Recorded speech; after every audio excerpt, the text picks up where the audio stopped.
Hi, I'm Amelia, and I'm here to answer the question, do hair vitamins work? In a word, yes, they do.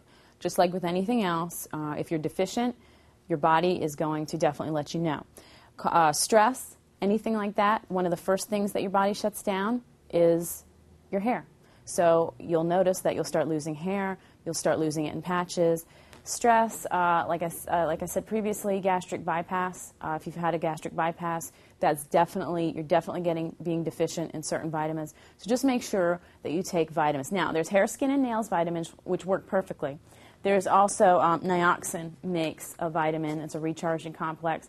It has everything you need for it. So the advantage of these types of vitamins is that they are specifically designed for your hair, whereas just a B complex, not so much. It's basically going to, just be a B complex. But everything in the B complex is needed for your hair. And when you're under a lot of stress, B vitamins, you need more of them. And it's not something that your body manufactures. It's something you have to get from outside of your body. They're also water soluble, so you can't really OD on them. So just make sure that if you're really having some deficiencies in some things and you're noticing that your hair is falling out or you're under a lot of stress, go get a hair, skin, and nails vitamin. It really can't hurt.